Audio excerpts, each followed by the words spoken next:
അടുത്തിടയ്ക്ക് എൻ്റെ മനസ്സിനെ ചിന്തിപ്പിച്ച വലിയൊരു കാര്യം, ഒരു രാത്രി വല്ലാത്ത ഒരു സങ്കടം വ്യക്തിപരമാണ്. ഈ പാസന്മാരുടെ ഏറ്റവും വലിയൊരു സങ്കടമുണ്ട്. എന്നറിയാമോ? വിശ്വാസി വീട്ടിൽ നിങ്ങളുടെ പിള്ളേർക്ക് എന്തെങ്കിലും കുഴപ്പമുണ്ടായാൽ നിങ്ങളത് ഒരു നല്ല ഭാഷയാണെങ്കിൽ ആരോട് പറയും? പാസ്റ്ററോട് പറയും. ഭാര്യയും ഭർത്താവും തമ്മിൽ വഴക്കുണ്ടാക്കിയ പിണങ്ങിയിരിക്കുക ഭാര്യ ആരോട് പറയും?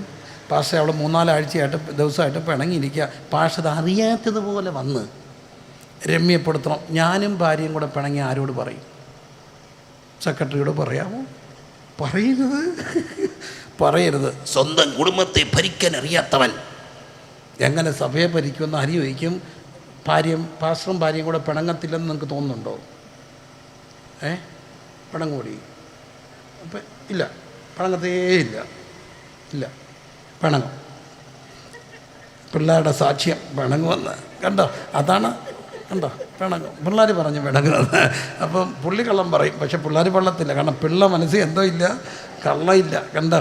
അപ്പോൾ അവർ പിണങ്ങി ആരോട് പറയാനാ? അപ്പോൾ സ്വകാര്യമായൊരു സങ്കടം. ഭാര്യ പിണങ്ങിയതൊന്നും അല്ല, എന്നാലും സ്വകാര്യമായൊരു സങ്കടം. അപ്പം ഞാൻ രാത്രി ഉറക്കം വരുന്നില്ല. രാത്രി 2 മണിക്ക് ഞാൻ എൻ്റെ മുറിയിൽ, അപ്പോൾ എൻ്റെ മുറ്റത്തൂടെ രാത്രി ഞങ്ങൾ കുറേ പേര് രാത്രി പ്രാർത്ഥിക്കാൻ പോകുന്നുണ്ട്. അപ്പോൾ ഇനി അവരെങ്ങാനും പോയാൽ അല്ലെ പുറത്ത് ആൾക്കാരൊക്കെ മിക്കവാറും കാണും, അവരാരും അറിയണ്ട. അതുകൊണ്ട് ഞാൻ ലൈറ്റെല്ലാം ഓഫ് ചെയ്ത് എൻ്റെ സെറ്റ് ഇങ്ങനെ ഇരിക്കുക. ആരും അറിയുന്നില്ല. കണ്ണീരടക്കാൻ വയ്യ, സങ്കടം വരിക. ഞാനെന്തോ ചെയ്യും? അതെന്നെ ആ വിഷയം എന്നെ വല്ലാതെ അലട്ടി. 2:45 എനിക്കൊരു കോള്. സാമച്ചൻ പാസ്റ്റർ കുറച്ച് നോക്കുമ്പോൾ ഞാൻ ചോദിച്ചു, പെട്ടെന്ന് 2:45 കോള് വെളുപ്പിനെ എടുത്തുടനെ ഈ ദൈവാസ ഉണ്ട് പറഞ്ഞു, മോൻ്റെ കല്യാണത്തിന് വിളിക്കാനാണ്. വെളുപ്പിനെ 2:45. ഞാൻ ചോദിച്ചു, അച്ഛൻ അമേരിക്കയിലാണോ? അല്ല, പുനലൂരാ. അതെന്നെ ചെയ്യും വെളുപ്പിന്. അല്ല മോനെ, ഒരു കാര്യം, നിന്നെ വിളിക്കാൻ വേണ്ടി ഇരിക്കുകയായിരുന്നു സഹോദരനെ, രാവിലെ വിളിക്കായിരുന്നു. അപ്പം വിളിച്ചപ്പം ഞാനങ്ങ് പറഞ്ഞതേ ഉള്ളൂ. പക്ഷെ അതിനല്ല വിളിച്ചത്, ഒരു ദർശനം കണ്ടുകൊണ്ട് ഉണർന്നതാ. ഇപ്പം തന്നെ പറയണമെന്ന് തോന്നി. അത് പറഞ്ഞിട്ട് കിടന്നില്ലെങ്കിൽ സമാധാനമില്ല. ദൈവാത്മാവ് പറയുന്നു, ഇപ്പം തന്നെ പറയണം. ഞാൻ ഏത് വിഷയത്തിന് സങ്കടപ്പെട്ടിരുന്നോ അതിൻ്റെ ഉത്തരം. ഞാൻ ഈ 2:45 അവിടെ ഇരുന്നത് ഉലകത്തിലൊരു മനുഷ്യനറിയത്തില്ല. പക്ഷെ എൻ്റെ കണ്ണ് നനഞ്ഞാൽ അറിയാവുന്ന ഒരാൾ, ഇതാണ് ഈ കർത്താവ്. അവനെപ്പോലെ ആരാ ഉള്ളത്? 2018 പ്രളയം വല്ലാത്തൊരു പ്രളയമായിരുന്നത്. അത് കഴിഞ്ഞ് പാലക്കാടൊക്കെ ഉണ്ടായി. എന്നാൽ പോലും ഞങ്ങളെ സംബന്ധിച്ചൊരു വല്ലാത്ത പ്രളയം. വെള്ളം കയറി ഇറങ്ങിയ ഞങ്ങളുടെ താഴത്തെ ഹോള് അത് വല്ലാതെ കിടക്കുക. പണിയാൻ വേണ്ടി ഞാൻ കുറേ കാര്യങ്ങളൊന്ന് പൊളിച്ചു, പക്ഷെ പണി മുമ്പോട്ട് പോകുന്നില്ല. വല്ലാത്ത സാമ്പത്തിക പ്രതിസന്ധി, എല്ലാം കൊണ്ടും ഒരു അന്ധകാരം. ഞാനങ്ങനെ പേടിക്കുന്ന മനുഷ്യനല്ല, പക്ഷെ ആ രാത്രി എന്നെ ഭയം പിടിച്ചു.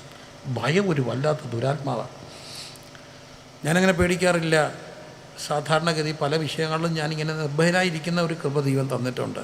വലിയ വിഷയങ്ങൾക്ക് മുമ്പ് ഞാൻ കുടുങ്ങാൻ നിന്നിട്ടുണ്ട്. പക്ഷേ ആ രാത്രി ഒരു ഭയം എന്നെ പിടിച്ചു. ഭയം വല്ലാത്തൊരു ഭയമായിരുന്നു. ഞാൻ രാത്രി ഹോളിൽ പോയിരുന്നു. എൻ്റെ ഭാര്യയോട് പറഞ്ഞ് ഞാനിന്ന് ഇവിടുന്ന് പ്രാർത്ഥിക്കുക. എൻ്റെ ഒരു സുഹൃത്തിനെ വിളിച്ച് അദ്ദേഹം വന്ന് എൻ്റെ കൂടെ ഇരുന്നു. അപ്പം ഞങ്ങൾ അവിടെ ഇരുന്ന് പ്രാർത്ഥിക്കുമെന്നറിയാൻ പ്രാർത്ഥിച്ചു. ഒരു 3 മണി ആയപ്പോൾ ഈ കൂട്ടുകാരൻ പോയി. ഞാൻ വീണ്ടും ഇരുന്നു. വെളുപ്പിനെ ഒന്ന് കണ്ണടച്ചതേ ഉള്ളൂ, നേരം വെളുത്തില്ല. എൻ്റെ ഭാര്യ വന്ന് എന്നെ വിളിച്ചിട്ട് പറഞ്ഞു, മുറ്റത്തൊരാൾ നിൽക്കുന്നു, അച്ഛനെ കാണണമെന്ന് പറയുന്നു. അപ്പോൾ ആളെ കട്ടിച്ച് തിരിച്ചറിയാം. ഞാൻ ചെന്നപ്പോൾ എനിക്ക് ഒത്തിരി നാക്കുമ്പോൾ കണ്ടിട്ടുള്ള ഒരാളാണ്. ഞാൻ ചോദിച്ചു, എന്താ ഈ വെളുപ്പനെ?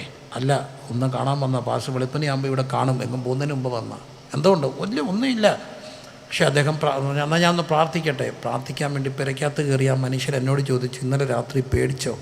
ഞാൻ ചോദിച്ചു, എന്താ? വീണ്ടും ചോദിച്ചു, പേടിച്ചോ? ഞാൻ പറഞ്ഞു, സഹോദര പേടിച്ചു. എന്താ കാര്യം? 2 മണി ആയപ്പം കർത്താവ് എന്നെ ഉണർത്തിയിട്ട് പറഞ്ഞു, റാന്നിയിലുള്ള പ്രിൻസ് പാസ്റ്റർ പേടിച്ചിരിക്കും, നീ ഇപ്പം ചെന്ന് പറയണം, പേടിക്കണ്ട, ഞാൻ നിൻ്റെ കൂടെ ഉണ്ട്. ഉലകത്തിൽ ഒരു മനുഷ്യനറിയത്തില്ല, ഒരു കാര്യവും പറയാതെ അറിയുന്ന ഒരാൾ കർത്താവ്. ഇങ്ങനൊരു കർത്താവ് മനുഷ്യനായി. ഉലകിലെന്നരികിലായി പ്രിയമായ പലതുണ്ട്, അതിലെല്ലാം പ്രിയമായ പ്രിയനുണ്ട്. ഉലകിലെന്നരികിലായി പലതുണ്ട്, അതിലെല്ലാം പ്രിയമായ പ്രിയനുണ്ട്. പിരിയാത്ത സ്നേഹിത, തീരാത്ത പ്രേമമേ, നീ എൻ്റെ നിത്യാവകാശമല്ലേ. ഈ പാട്ടെൻ്റെ മനസ്സിലിരിക്കുന്നുണ്ട്. കാരണം കുറച്ചാക്കുമ്പോൾ ഒരു അമ്മച്ചി മരിച്ചു. ആ അമ്മച്ചി മരിക്കുമ്പോൾ അടക്കത്തിൻ്റെ തലേദിവസം ഞങ്ങൾ ആ വീട്ടിൽ പോയി. നാളെ രാവിലെ അടക്കോ, തലേദിവസം ആ വീട്ടിൽ ചെന്നിങ്ങനെ പ്രാർത്ഥിച്ചിട്ട് കുറേ നേരം ഇരുന്ന് നമുക്ക് പ്രാർത്ഥിക്കാമെന്നൊക്കെ പറഞ്ഞ് ലേറ്റ് നൈറ്റായി. അവർ മക്കളെല്ലാം ഉണ്ട്, എല്ലാവരും കൂടി ഇരുന്ന് ഇങ്ങനെ. അപ്പം ഞാൻ പ്രാർത്ഥിക്കാൻ നേരത്ത് ഈ പാട്ട് പാടി. ചുമ്മാ എൻ്റെ മനസ്സിൽ ആ ലൈൻ വന്നുകൊണ്ട് ഞാൻ ആ ലൈൻ പാടി. അപ്പം മക്കൾ പെട്ടെന്ന് പറഞ്ഞു, ഒരു കാര്യം കാണിക്കാം. അവരോടിപ്പോയിട്ടൊരു വീഡിയോ ക്ലിപ്പ് എടുത്ത് കാണിച്ചു. മുടിയൊക്കെ ഇങ്ങനെ ക്രാപ്പ് ചെയ്ത് 100 വയസ്സുള്ള അമ്മച്ചി ചാരിയൊക്കെ ഇരുത്തിയിട്ട് മക്കൾ ചോദിച്ചു, ലാസ്റ്റിൽ വല്ലതും പറയാനുണ്ടോ? ഉണ്ട്. എന്താ അമ്മച്ചിക്ക് എന്താ പറയാനുള്ളത്? അവരത് റെക്കോർഡ് ചെയ്തു. പറയാനുള്ളത് ഒരു പാട്ടായിരുന്നു. ഉലകിൽ എന്നരികിലായി പ്രിയമായ പലതുണ്ട്, അതിലെല്ലാം പ്രിയമായ പ്രിയനുണ്ട്. പിരിയാത്ത സ്നേഹിത, തീരാത്ത പ്രേമമേ, നീ എൻ്റെ നിത്യാവകാശമാ. ഇന്ന് രാത്രി കരങ്ങളെല്ലാം ഉയർത്തി അതിരങ്ങൾ തുറന്ന് ഇത്ര നല്ലൊരു രക്ഷകൻ. ആ കർത്താവ് മനുഷ്യനായി കേട്ടോ. എന്തിനാ ഈ മനുഷ്യനെ രക്ഷിക്കാൻ?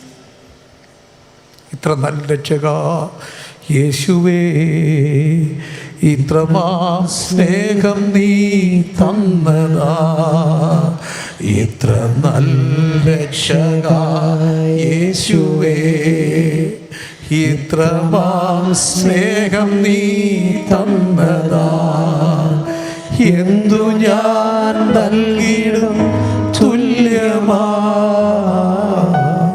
ഏഴയെ നിൻ മുൻപിൽ എന്തു ഞാൻ നൽകിയിടും തുല്യമാ, ഏഴയെ നിൻ മുൻപിൽ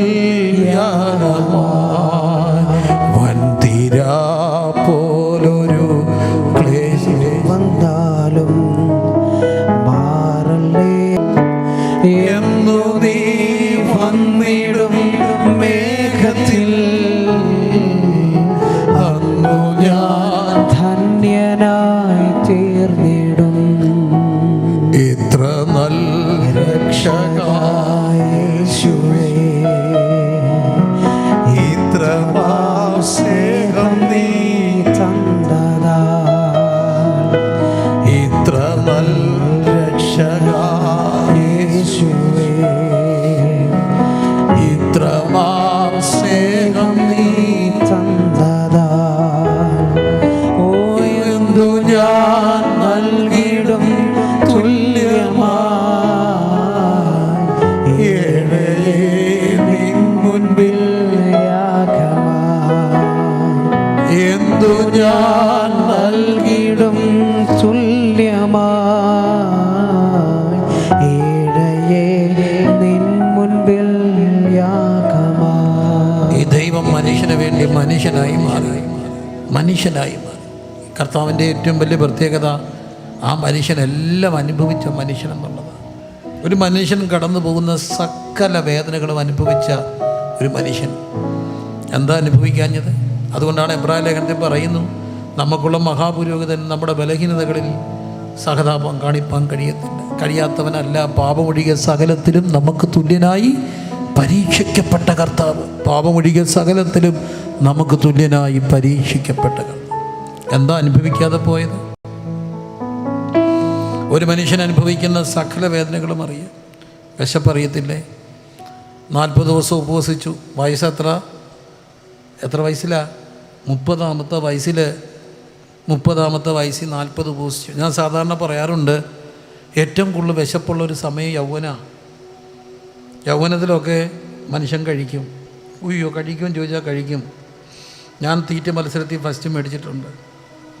ഞങ്ങളുടെ മാസയോഗത്തിൻ്റെ എല്ലാം തലേദിവസം ഇങ്ങനെ മീനിൻ്റെ തലയും എല്ലും ഒക്കെ മത്സരമായിരുന്നു. കുന്ന് 1, കുന്ന് 2, എത്ര എല്ല് എത്ര കൂടുതലുണ്ടെന്നുള്ള. ആലപ്പാടെന്നൊക്കെ പറയുന്നവരൊക്കെ ഇങ്ങനെ ഇരുന്നാൽ കുന്ന് 1, കുന്ന് 2, കുന്ന് 3. കഴിക്കുന്ന പ്രായം ഏതാ? ആ ഒരു പ്രായത്തിലൊക്കെ കഴിക്കത്തുള്ളൂ. ആ പ്രായം കഴിഞ്ഞാൽ പിന്നെ കഴിക്കുമോ? ഇല്ല. ഈ പ്രായത്തിലൊക്കെ ഒത്തിരി കഴിക്കരുത്. കഴിച്ചാൽ പിന്നെ ആകെ പ്രശ്നമാണ്. എന്നാലും 40 ഇരുന്നു. 40 ഇരിക്കുക എന്നൊക്കെ പറയുന്ന ചെറിയ കാര്യമല്ല. ആദ്യമൊക്കെ പരവേശവും വിശപ്പൊക്കെ ഉണ്ടാകും. പിന്നെ ഒടുവിൽ വിശപ്പൊക്കെ ഇല്ലാതെ വരും. കുടലങ്ങ് ചുരുങ്ങും. പിന്നെ വെള്ളമൊക്കെ കുടിച്ചാൽ മതി. 40 കഴിഞ്ഞാൽ പിന്നെ കട്ടി ഭക്ഷണം കഴിക്കരുതെന്നാണ്.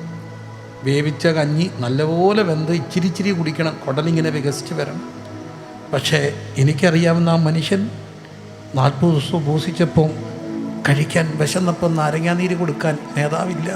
തിരുവനന്തപുരത്തൊക്കെ കണ്ടിട്ടില്ലേ, സത്യാഗ്രഹം കഴിഞ്ഞാൽ നാരങ്ങാനീര് എന്തൊക്കെയോ അതിൻ്റെ വീഡിയോ.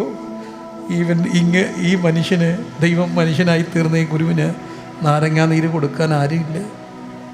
പിശാചി വന്ന് പറഞ്ഞ് കല്ല് അപ്പം ഉണ്ടാക്കിക്കോളാം. വിശന്നവന്, ഉപവസിച്ചവന് കഞ്ഞി കുടിച്ചാൽ ദഹിക്കത്തില്ല, കല്ല് തിന്നാൽ ദഹിക്കുമോ? ഇല്ല.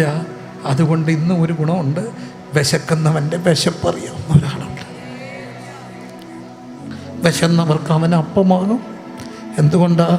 വിശപ്പറിയാം. ഞാൻ കേട്ട ഒരു സാക്ഷ്യം, ആ കുഞ്ഞിനെ ഞാൻ ഭോപ്പാലിൽ വെച്ച് കണ്ടു.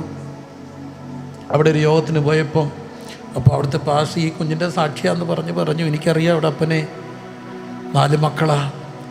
എന്താ ഈ സപ്പോർട്ട്? കേന്ദ്രത്തിൽ നിന്ന് സപ്പോർട്ട് അയക്കും. ഇപ്പോഴും അയക്കുന്ന 1000. അപ്പോൾ പിന്നെ അന്ന് എന്തായിരിക്കും? ഇപ്പോഴും അയക്കുന്ന സപ്പോർട്ട് 1000 ഒരു മാസം. അതൊക്കെ മേടിച്ച് ഈ ഉപദേശിമാർ കഴിയുക. സപ്പോർട്ട് ഞങ്ങൾ കൊടുത്തു. അതിൻ്റെ പേരിലോ എന്തോ ബഹള.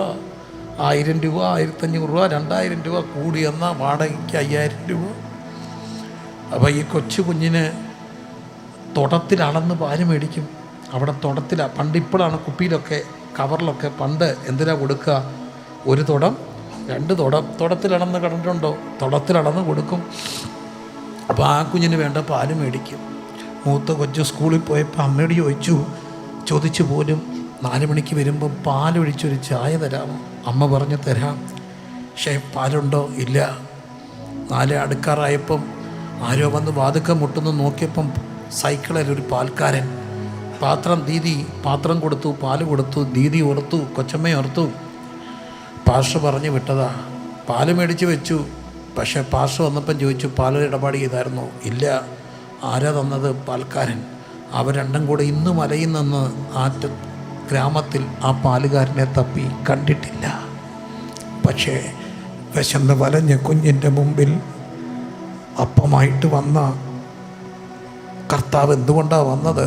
വിശപ്പറിയാവുന്ന ഒരാൾ. പ്രിയരെ, കാശിൻ്റെ ബുദ്ധിമുട്ട് വല്ലാത്ത ബുദ്ധിമുട്ടാണ്. നാളെ കരമടയ്ക്കണ്ടേ? റിമൈൻഡറാ, നാളെ കരമടയ്ക്കണ്ടേ? എന്തു ചെയ്യും? നീ പോയിട്ട് ചൂണ്ടയിട. പിടിക്കുന്ന മീനിൻ്റെ വായിൽ ചതുർദ്രഹ്മപ്പണം കാണും. എടുത്ത് നിൻ്റെയും എൻ്റെയും കൊടുക്കാൻ.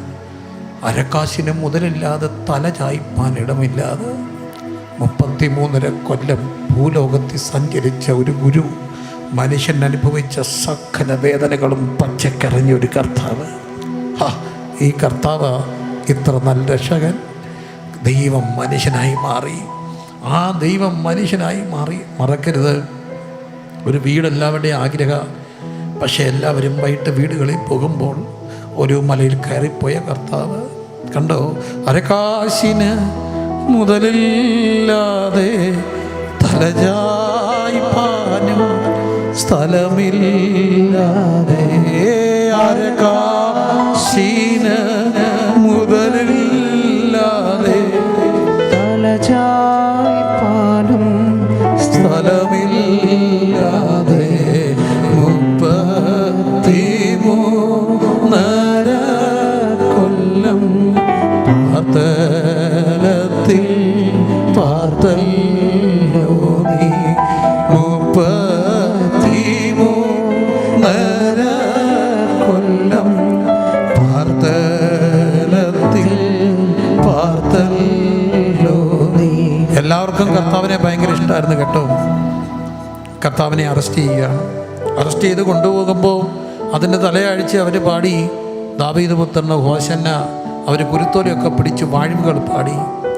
പക്ഷെ അടുത്ത ദിവസങ്ങളിൽ അവർ പറഞ്ഞു, ഈ നിൽക്കുന്നവനെ ഞങ്ങൾക്ക് അറിയത്തില്ല, ഇവനെ ഞങ്ങൾക്ക് വേണ്ട, ഇവനെ വേണ്ട.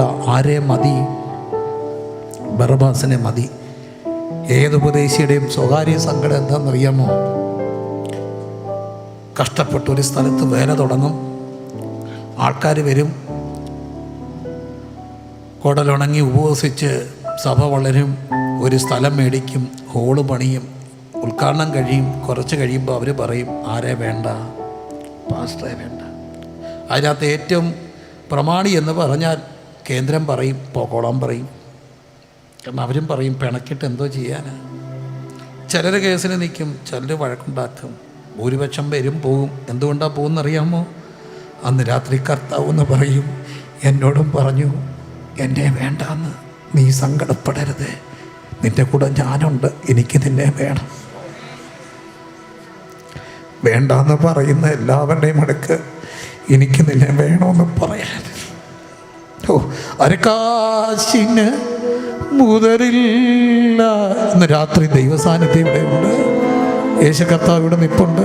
ഓരോരുത്തരുടെ അടുക്ക് അരക്കാശിന് മുതലില്ലാതെ തലചായ്പാനും സ്ഥലമില്ലാതെ 33 കൊല്ലം പാർത്തലത്തിൽ പാർത്തല്ലോ നീ. 33 കൊല്ലം പാർത്തലത്തിൽ പാർത്തല്ലോ നീ. കർത്താവേ രൂപം എല്ലായ്പ്പോഴും സന്തോഷമേ. കർത്താവേ രൂപം എല്ലായ്പ്പോഴും സന്തോഷമേ. സ്വർഗത്തിലും ഭൂമിയിലും ഇതുപോലെല്ലോ രൂപം വേറെ. സ്വർഗത്തിലും ഭൂമിയിലും ഇതുപോലെല്ലോ രൂപം വേറെ. ഇടിമുഴക്കം പോലെ ഈ സന്ദേശം എൻ്റെ മനസ്സിലേക്ക് വന്ന ഒരു സാഹചര്യമുണ്ട്. കർത്താവ് ഹോശന്നായിക്ക് വേണ്ടി പോവുകയാണ്. സിയോൻ പുത്രിയോട് ഇതാ നിൻ്റെ രാജാവ് സൗമ്യനായി എന്തിൻ്റെ മുകളിൽ വരുന്നു. കഴുതക്കുട്ടിയുടെ പുറത്ത് വാഹനമേറി വരികയാണ്. ദൂതൊക്കെ ഇങ്ങനെ പ്രകാശിക്കുന്ന ഓരോ സാഹചര്യത്തിലാണ്. ഒരു വീട്ടിൽ ഇരിക്കുക, അവിടെ സന്ധ്യാപ്രാർത്ഥനയാണ്. ഞാനും അവിടെ ചെന്ന് ഞാൻ ആ സെറ്റ് ചെയ്തിരിക്കുക. പക്ഷെ അവിടെ ഇരുന്നുകൊണ്ടൊരു കുഞ്ഞു പ്രാർത്ഥിക്കുന്നു. കിടുങ്ങിപ്പോയി, മുട്ടുകുത്തി കരഞ്ഞ്, കളിയല്ല, സീരിയസാണ്, കരയുന്നുണ്ട്.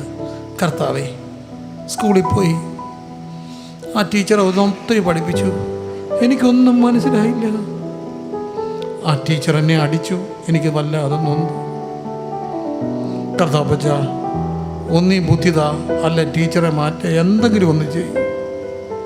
ഒന്നീ ബുദ്ധിത, അല്ല ടീച്ചറെ മാറ്റ. ആ കരച്ചിൽ കേട്ടപ്പം അമ്മ കരയുന്നു. അവനറിയില്ല. പെട്ടെന്ന് എന്നോട് കർത്താവ് പറഞ്ഞു, ഞാൻ എന്തിനാ കഴുതക്കുട്ടിയുടെ പുറത്ത് വന്നെന്നറിയാമോ? കുതിരയുടെ പുറത്ത് വന്ന സ്പീഡാ. ഇന്നെല്ലാവരും സ്പീഡാ. സ്പീഡിൻ്റെ ലോകത്ത് പെട്ടെന്ന് ഫാസ്റ്റാ ലോകം.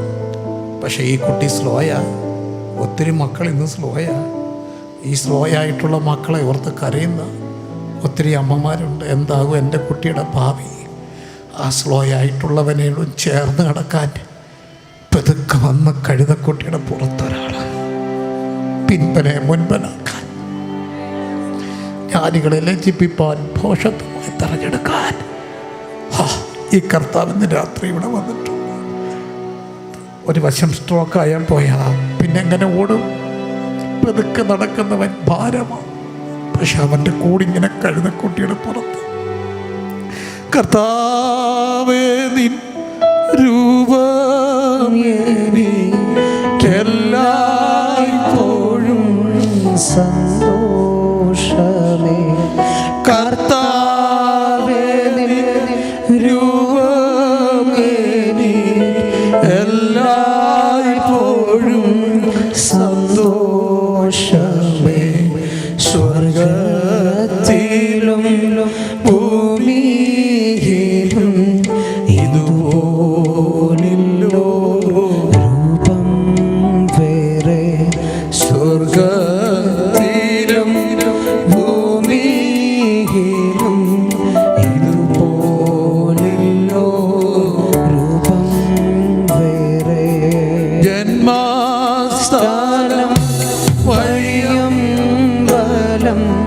ശയ്യാഗ്രഹം പുൽക്കൂടാക്കി ജന്മസ്ഥലം വഴിയമ്പലം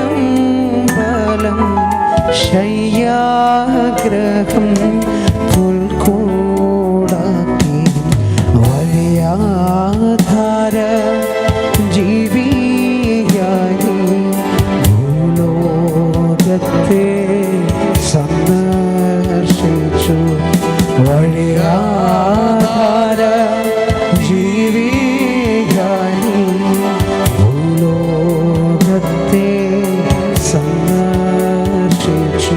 കരങ്ങളെല്ലാം ഉയർത്തി ഒന്ന് പ്രാർത്ഥിച്ച് ആകാശത്തിൻ്റെ കീഴിൽ ഭൂമിക്ക് മുകളിൽ മനുഷ്യനെ അറിയാവുന്ന മനുഷ്യൻ്റെ സകല വേദനകളും അറിയാം.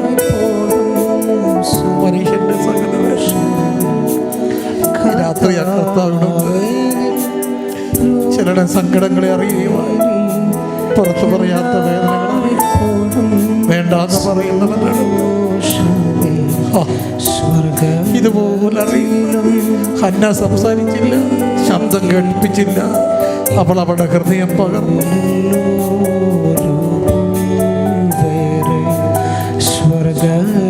ഇരുകരങ്ങളെ ഉയർത്താവുന്നവർ ഹൃദയത്തിൽ നിന്ന് വിളിച്ച് സകല വേദനകളും ഭാരങ്ങളും എല്ലാം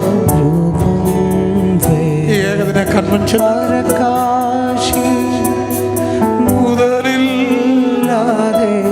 ലൈവിൽ ഞങ്ങളെ ശ്രദ്ധിക്കുന്നവരെ നിങ്ങളായിരിക്കുന്ന ഇതാ സകല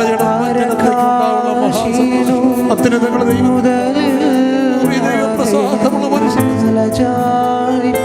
മനുഷ്യനെ രക്ഷിക്കുവാൻ മനുഷ്യനായി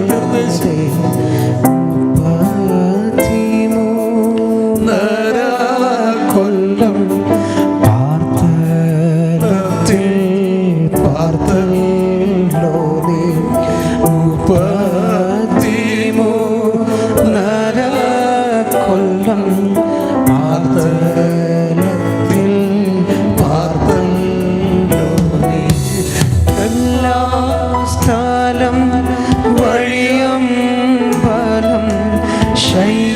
ശയ്യാഗ്രഹം പുൽക്കൂടാക്കി ജന്മസ്ഥലം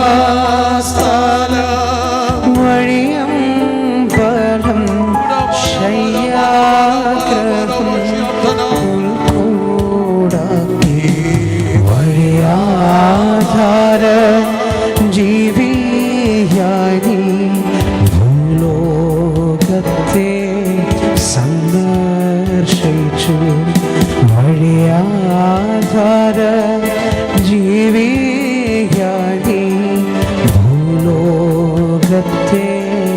സന്ദർശിച്ചു.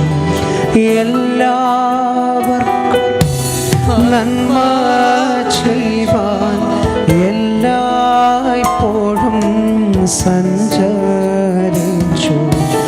എല്ലാവർക്കും നന്മ ചെയ്യുവാൻ എല്ലായ്പ്പോഴും സഞ്ചരിച്ചു.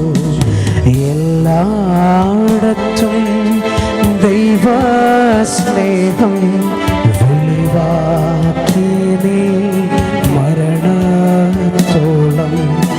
എല്ലായിടത്തും ദൈവസ്നേഹം വെളിവാക്കി നീ മരണത്തോളം. കർത്താവേ നിൻ രൂപം എല്ലായ്പ്പോഴും സന്തോഷമേ.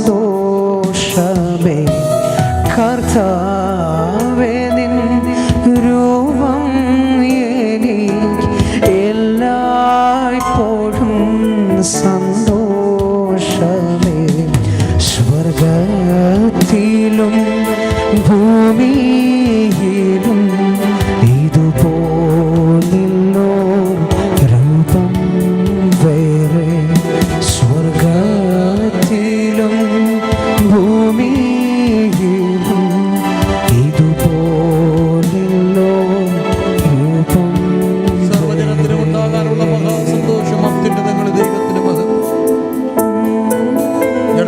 പകരമെടുത്ത ക്രിസ്തു നമുക്ക് വേണ്ടി ശിക്ഷയേറ്റു. ഒരു തെറ്റും ചെയ്യാഞ്ഞിട്ട് ആ കർത്താവ് മരിച്ചു, താൻ ശിക്ഷയേറ്റു. ആ കർത്താവിനെ ഹൃദയത്തിൽ സ്വീകരിക്കുന്നതാണ്. ഞാനൊരു പാപിയാണ്, അവിടുത്തെ രക്തം നമുക്ക് വേണ്ടി ഊറ്റി. എന്തിന്? അവിടുത്തെ പുത്രനായ യേശുവിൻ്റെ രക്തം സകല പാപവും പോക്കി നമ്മെ ശുദ്ധീകരിക്കും. സ്വന്തം പരിശ്രമങ്ങൾ കൊണ്ട് മനുഷ്യന് വിശുദ്ധീകരണം സാധ്യമല്ല. നന്മ ചെയ്യാൻ ആഗ്രഹമുണ്ട്, ഒക്കത്തില്ല. നമുക്ക് സാധിക്കാത്തത് ചെയ്തെടുപ്പാൻ കർത്താവ് കാൽവറിയിൽ നമുക്ക് വേണ്ടി ശിക്ഷയേറ്റു.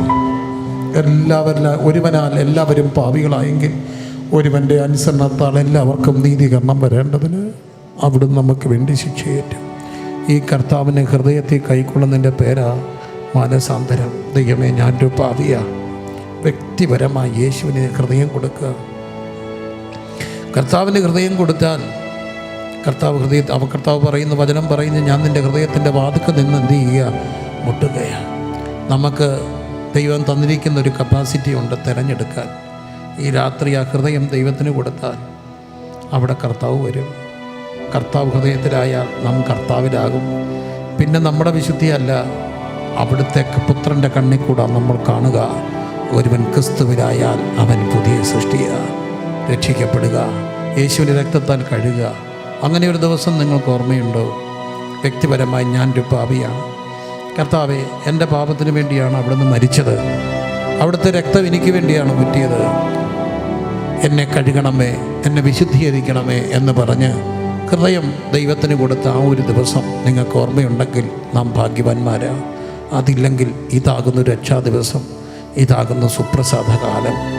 വ്യക്തിപരമാണ് രക്ഷ. കാരണം ദൈവം മനുഷ്യനെ സൃഷ്ടിച്ചത് യുണീക്കായിട്ടാണ്. എനിക്ക് യേശുവിനെ വേണം. ഈ രാത്രി യേശു ഇല്ലാതെ പോകരുത്. എല്ലാം ഉണ്ടെങ്കിലും യേശുവില്ലാതെ പോയാൽ